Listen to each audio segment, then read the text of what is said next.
Bienvenidos a ¿Qué te cuento? El día de hoy nos encontramos con un invitado muy importante. Él se llama Sergio Chacón Barrera y es más conocido como Checho Juventud. Checho, bienvenido, ¿cómo estás? Muchas gracias a ti y a todas las personas que se encuentran mirándonos. Qué bonita invitación.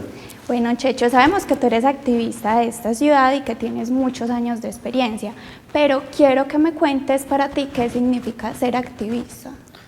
Bueno, para mí ser activista es definitivamente dar un paso al costado, entender las realidades sociales por las que atravesamos nosotros como colombianos, como antioqueños y como medellinenses, y finalmente comprender cuál era mi papel en la sociedad y en el mundo. En algún momento yo me preguntaba, justamente cuando estaba escogiendo la carrera, pues a qué vine yo al mundo y cuál era mi propósito acá. Nunca lo logré entender y en este momento no lo tengo claro, creo que nunca lo voy a tener claro. Pero lo que sí tengo claro, o lo que me di cuenta, es que lo que quería hacer con mi existencia era marcar la diferencia y dar un paso al frente de la indiferencia y de esa común ignorancia frente a las realidades sociales y poner al servicio de los demás lo que hoy tengo, mis capacidades y mis posibilidades. Tú me hablas de una carrera. ¿Qué carrera estás En ese haciendo? momento estoy estudiando la carrera de Derecho. No es para ser abogado, yo no me imagino de traje y corbata entrando a los juzgados de Medellín llevando procesos. Yo quería entender el mundo jurídico, el mundo administrativo, el mundo político desde la estructura del Estado. Y por eso ya me encuentro terminando mi carrera en la Universidad de Antioquia. O sea que quieres ejercer esta carrera más que todo para entrelazarla con tu activismo. Así es, esa es la intención. Quieres pues que eso sea como un conjunto, que se complemente. Básicamente, de hecho por eso he realizado diferentes diplomados y formación muy complementaria, porque claro, en derecho tú ves derecho procesal, derecho de familia y otro tipo de cosas que quizás yo no vaya a utilizar mucho en la vida, porque mi interés sobre todo es entender el aparato jurídico y el aparato estatal para ponerlo a funcionar mediante la política. Entonces, mediante esos diplomados, ¿crees que has podido contribuirle a la comunidad? Claro, es una experiencia académica, considero que es pues como que reafianza ciertos conocimientos que uno adquiere ya en el campo y en lo social, pues ya con las experiencias que uno ha tenido, pero sí, se puede decir que sí. También sabemos que haces parte de la Red Nacional de Jóvenes Constructores de Paz. Cuéntanos un poquito como sobre este proceso, qué has hecho, Bueno, cómo listo. llegaste allí. Vale, la Fundación Mi Sangre, que es la fundación de Juanes, el de la camisa negra, todo el mundo es como cuál Juanes. Juanes, el cantante, hace 15 años abrió una fundación que le apostaba a la construcción de paz, a detener y acompañar los procesos de víctimas y toda la situación que tiene que ver con la violencia del conflicto armado. Con el pasar del tiempo se dieron cuenta que parte del conflicto armado tenía que ver mucho con lo político y que sobre todo los jóvenes tenemos un papel importante a la hora de cambiar el rumbo y la historia de este país. En ese orden de ideas, a través del activismo, ellos consolidaron o convocaron, provocaron la conformación de una red nacional de jóvenes constructores de paz, en las que en este momento somos más de 150 jóvenes en diferentes territorios del país, que tenemos unos procesos consolidados, que tenemos una experiencia, unos conocimientos, pero sobre todo que nuestro accionar político está a reforzar la construcción de paz en los territorios. Quiero hacer un énfasis en eso, el papel de los jóvenes. Entonces, ¿cuál es el papel de los jóvenes en todo este proceso? ¿Cómo haces para convocar, para que crean en ti, en los proyectos, en los distintos voluntariados que realizan? Bueno, yo siento que nosotros somos una generación producto y una generación resultado. Eso implica que hoy nosotros somos los hijos de las causas, de las movilizaciones y de las luchas de generaciones anteriores. Eso nos hace, uno, responsables de asumirlo y de continuarlo, ¿cierto? Es decir, el feminismo, la lucha antirracismo, la lucha por los derechos de la población LGBTI, no son cosas que empezó nuestra generación, son cosas que vienen de mucho más atrás, pero que hoy nosotros estamos entendiendo, dimensionando y sobre todo movilizando. El papel de los jóvenes, ¿cuál es? El de no repetir los mismos errores y el de romper las cadenas. Somos una generación que tiene muchas más posibilidades. Hoy nosotros tenemos una acción, un acceso a la información mucho más rápido, mucho más veraz. Tenemos la posibilidad de conectarnos con un montón de procesos, de realidades, de nuevas formas y de nuevos mundos que estamos explorando, con revoluciones industriales que nos sumergen en otras condiciones. Entonces yo considero que nuestra responsabilidad es coger todo eso, todas esas posibilidades que hoy tenemos y no repetir la historia. No es, o sea, porque todos dicen como, pero porque los jóvenes no participan, pero los jóvenes tienen que estar en lo político. yo considero que los jóvenes, la responsabilidad más grande que tenemos es no repetir la historia. Esa es nuestra responsabilidad. Y eso se logra y eso se manifiesta cuando salimos a marchas en el paro nacional, cuando salimos a defender un movimiento político, pero también cuando decimos que no queremos más de lo mismo, cuando dejamos de participar en los espacios adultocéntricos. Pero es que los jóvenes no llegan nunca a estos espacios, no llegan nunca a estos escenarios, pero en realidad eso termina siendo respuesta a la apatía que ellos mismos han generado. Y en cuanto a todos estos procesos que tú desarrollas, ¿recibes algún apoyo de alguna organización, de las, no sé, de las alcaldías, de las gobernaciones? Bueno, digamos que aquí es donde tú decides qué hacer, ¿cierto? Y sobre todo qué papel jugar. Muchas veces yo he estado detrás del contrato de la alcaldía siendo contratista. Sí. Yo he estado trabajando con cooperación internacional, he estado trabajando con las universidades, y lo que he entendido es que eso es lo que tú decides, ¿cierto? Cuando yo decidí firmar un contrato con la alcaldía de Medellín y ser contratista, mi activismo se limitaba a unas condiciones específicas. Cuando lo hacía con cooperación se limitaba a otras. Cuando lo hago con la universidad se limita a otras. Entonces yo decía, como, ¿qué papel quiero jugar? Quiero jugar el papel del contratista, que opera, que ejecuta, que hace posible un montón de cosas porque tiene el recurso en la mano, pero que no puede hacerlo de una forma muy crítica, pero que tiene un peso administrativo encima de la espalda, pero que tiene unas responsabilidades también con quien esté dirigiendo el barco, es decir, con el alcalde. Y lo mismo pasa con los otros escenarios, ¿cierto? Entonces digamos que yo he tenido la fortuna o el privilegio de estar en diferentes roles. Considero, y en este momento es como con el que me siento más a gusto, de estar de una forma muy autónoma, muy independiente, conversando con ellos, pero finalmente apoyando, ¿cierto? Y recibiendo recursos de cooperación internacional, de organizaciones sociales, de estando del otro lado, mucho más libre y mucho más suelto para no repetir la historia. Bueno, también sabemos que hiciste parte de la mesa de negociación durante el paro nacional del 2021. Cuéntanos un poquito sobre eso, por qué fuiste llamado a esta mesa, a este diálogo, y qué opinión tienes acerca de lo que sucedió. Listo. Bueno, mira, eso fue toda una locura. Yo estaba muy conmocionado por el paro porque yo asistí a mi primera marcha a los 12, 13 años de la mano de mi mamá, que es profe de colegio público, sindicalista, y que me llevó a la primera marcha, pero yo no me le podía despegar de los profesores. Sí. Y que finalmente mi lucha siempre han estado desde lo estudiantil, desde los derechos humanos, desde las movilizaciones sociales. Entonces mi trayectoria dentro de la movilización social ha sido muy amplia, pero soy de los pocos que marcha, que protesta, que hace parte de movimientos alternativos, opositores al gobierno, pero que también se sienta con gobierno y se sienta con las instituciones a pensarse otros mundos y otras posibilidades, ¿cierto? Y apropiarse de esos espacios institucionales.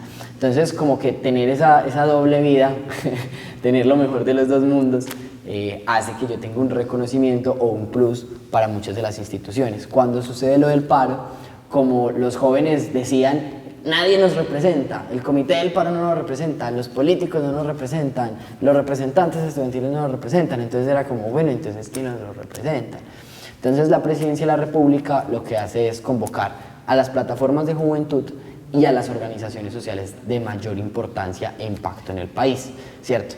En ese momento Fundación Mi Sangre fue llamada por la Presidencia y le dijeron a Juanes que escogiera 5 pelados de la fundación que consideraran que tuvieran cosas que aportar. Entonces en ese momento Juanes, con el resto de la mesa directiva de la fundación, pensaron en los pelados que veníamos movilizándonos, que veníamos siendo testigos de lo que estaba pasando en las calles con los pelados y que podíamos tener en la cabeza un poco las necesidades y sobre todo las exigencias que hacían los chicos en las calles.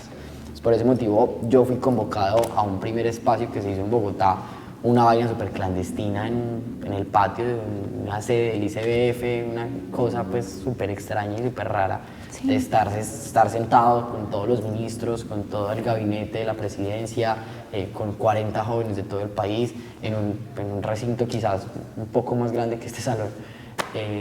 Y bueno, pues finalmente fue un ejercicio muy bacano de escucha, de conocer, de tener la posibilidad de ampliar un poco la vista a lo nacional, pero que finalmente se sale de las capacidades. Es que el paro es un estallido que vos no puedes controlar. Y hablando otro poquito entonces como de esa fundación, ¿cuál es el papel que tú cumples allí? Pues para que Juanes te hubiera convocado a ti, pues porque fueron solo 5 jóvenes, creo que tu papel es muy importante, pero ¿tú qué haces? ¿Qué es lo que ejerces? Listo, bueno, dentro de la red, digamos que no hay unos cargos, una estructura, un organigrama que diga este cumple este rol, sino es un espacio para que los líderes podamos hacer lo que queremos. Y eso implica que, por ejemplo, en mi caso, todo el tiempo estoy movilizando acciones en territorio, pero también estoy siendo puente. Y eso de pronto lo conversamos ahorita con lo LGBT también. Entonces yo no estoy en una comuna regalando computadores todo el tiempo o haciendo donatones o recogiendo útiles escolares, pero sí conozco a los parceros que lo hacen y también conozco de la oferta privada, la oferta pública, de las herramientas administrativas que yo puedo coger y decirles, vengan que acá hay unos chicos que están haciendo unas cosas muy importantes, Sí. ¿cierto? Eso pasa en este territorio y en otros, porque digamos que mi preocupación también, y eso también es un plus que digamos, un rol que he decidido asumir en la fundación, y es como, bueno, hay activistas muy buenos en Cali, en Bogotá, en Medellín, pero ¿qué pasa con Quibdó? ¿Qué pasa con Providencia? ¿Qué pasa con Riohacha? ¿Qué pasa con Leticia? ¿Qué pasa con estos territorios que no tienen una participación tan protagónica? ¿Qué pasa con el Urabá antioqueño? Allá los pelados no son activistas o no hay tantos activistas, o los activistas que están allá tienen varias problemáticas porque hay unas violencias muy fuertes. Entonces, de alguna forma yo me he solidarizado mucho y sobre todo he sentido y me ha dolido mucho esa causa, lo suficiente para decir, venga, muy bacano estar en Medellín, muy bacano hacer incidencia en Medellín, pero mi compromiso también es de estar articulando las otras regiones del país. Yo lo llamo como una obligación propia para combatir la desigualdad. ¿Y cómo influir para que estas regiones sean más visibles, hacerlas más visibles? Porque siempre han intentado como invisibilizarlas, pero es importante que las destaquemos, que las hagamos sentir importantes, que sus luchas también sean reconocidas. Entonces, ¿tú cómo estás intentando influir para que sean escuchados, para que allí también hayan líderes? Bueno, por ejemplo, hay diferentes formas de hacerlo, ¿cierto? Una puede ser por el espacio institucional. Una de las cosas que más recalcamos en el paro es el tema de los consejos municipales de juventud, porque claro, cuando vos llegas a Medellín te encuentras con una plataforma de juventudes, con una secretaría de juventudes, con un recurso, con una institución que se preocupa por cumplir lo que le ordena la ley. Pero cuando vos llegas a Segovia o cuando llegas a Titiribí, que son municipios de categoría 6 que tienen muy pocos recursos, te encuentras que tienen 5.000 pesos mensuales para juventud. Entonces vos con eso no le pagas ni siquiera a un profesional, con eso no compras ni 3 marcadores. Entonces, con las elecciones de los consejos municipales de juventud no se aumentan los recursos, pero nos garantiza que al menos en todos los municipios de Colombia haya mínimo una persona. En el CMJ no conozco ningún consejo que haya quedado una persona, mínimo son 5, 7, 13, 17, 21, somos en Medellín, pero que al menos hayan un puñadito de jóvenes en cada territorio sentándose con el alcalde, pensándose esos espacios, ¿cierto? Y que a partir de allí empiezan a tener una representación escalada. Entonces, de los consejos municipales de juventud se escoge un consejo departamental y un consejo departamental se escoge un consejo nacional. Entonces, una vía institucional es esa. La otra vía o la otra potencia es el relacionamiento interno y el de la construcción de una red. ¿Qué pasa cuando a ti como país te han dicho históricamente que estás en tu territorio y que tu enfoque es tu territorio? Sí. y tú no miras hacia otros lados, ¿cierto? Me pasa mucho en Medellín que la gente es como, ve, o lo que le pasó en estos días a Rodolfo, ¿dónde es Bichada? ¿Cierto? Sí. ¿Dónde queda Guaviare? Eso existe, ¿cierto? Entonces, cuando nos han criado en un país tan descentralizado, ¿cierto? En el que divide y reinarás, para un gobierno es mucho más fácil que entre cada municipio entre Medellín se estén agarrando con el alcalde y al presidente no le ejercen ningún tipo de control político y al Congreso de la República no le ejercen ningún tipo de control, porque en los territorios estamos aquí pues como entre nosotros peleándonos por un recurso. Sí. ¿Qué pasa cuando ampliamos ese espectro y cuando posibilitamos que jóvenes de un territorio se conecten con otros? Hay un intercambio de experiencias, un intercambio de conocimientos y un fortalecimiento institucional. Por eso nace la idea de crear una red nacional de jóvenes constructores de paz, porque somos activistas que hacemos cosas muy tesas en nuestros territorios, pero que nos juntamos para decir, Miguel, vos en el Casanare estás haciendo esto tan chimba, vení, conversemos, vení, miremos cómo lo podemos ampliar. Yeli está haciendo unas cosas impresionantes en Cartagena, Gustavo en Cali. Venga, ¿cómo lo están haciendo? Venga, pensémonos una actividad que implementemos todos en nuestros diferentes territorios. En este momento, por ejemplo, estamos haciendo pedagogía electoral y eso es muy bacano. O sea, la posibilidad de poder implementar diferentes estrategias en territorio es una chimba. Ah, listo. Bastante interesante tu labor y quiero que nos cuentes un poquito sobre la población en estos espacios, en Población estos... LGBT. Sí, la Ok. incluyen, si son Listo. incluyentes. Digamos que yo fui primero activista juvenil que activista LGBT, básicamente porque yo soy producto de las violencias de género en este país. Sí. Yo estaba en el closet obligado porque mi familia es cristiana y evangélica. Entonces, claro, es un lío gigante para mí salir del closet. Significó que me sacaran de la universidad, que me pusieran a trabajar, que me metieran a tratamiento en la iglesia. Y eso fue un proceso muy duro, ¿cierto? Pero cuando ya logro superar esa etapa, con más razón y con más ganas digo como voy a hacer activismo LGBT y voy a defender la diversidad, porque a mí no me dejaron ser diverso y yo no quiero que nadie en el mundo tenga que pasar lo que yo tuve que pasar. Y entonces a partir de allí, entonces todos estos conocimientos, todas estas experiencias previas que yo ya tenía con el activismo, con lo social, con lo comunitario, con lo político, llego a implementarlo dentro de diversidad. De hecho es muy charro porque yo no soy el que lleva más tiempo en el activismo LGBT, en el LGBT llevo apenas 4 años, hay gente que lleva 10, 12 años, pero yo llego con esta idea de, bueno, ¿y el componente político qué? Muy bonita la marcha, muy bonitos los voluntariados, muy bonitas las acciones simbólicas, pero ¿cómo lo estamos llevando al escenario político? Y ahí es cuando yo empiezo a presionar, a presionar, a presionar, a presionar y como a decir, queremos esto, queremos lo otro, queremos lo otro. Y de esa forma salió Todes, que fue nuestra apuesta diversa e incluyente para llegar al Consejo de Juventudes. Nuestra primera experiencia en lo político electoral, la primera vez que una lista LGBT llega a una instancia o a un cargo de elección popular. Y eso fue muy bacano, pero fue básicamente por eso, porque entonces yo ya tenía algo en la cabeza y llegué a aportar mis conocimientos al movimiento LGBT. Ahí es donde entonces hemos estado como incluyendo a la gente. Tú te vas a encontrar con activistas que ellos quieren ser todo causas. O sea, los todos causas es como María José, que es taciturna, vegetariana, animalista.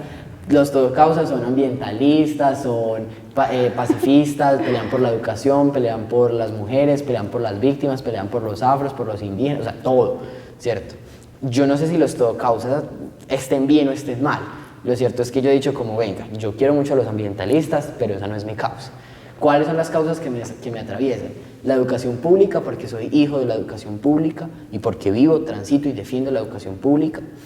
De la construcción de paz, porque he sido víctima indirecta de la violencia estructural de este país. Y de la diversidad sexual, porque soy también testigo y viviente de ello, ¿cierto? Entonces, esas han sido como mis 3 causas. Y la participación ciudadana, ese es un medio. Entonces, como para cerrarlo, lo importante es que son incluyentes, la población LGBTI también está en medio de estos procesos. Muchísimas gracias, Checho, por acompañarlos, a todos los televidentes por su compañía también. Fue un invitado que nos enseñó demasiado, lo felicitamos porque hace una excelente labor y gracias por haber compartido con nosotros. Muchas gracias a ustedes por la invitación y que nos da espacio.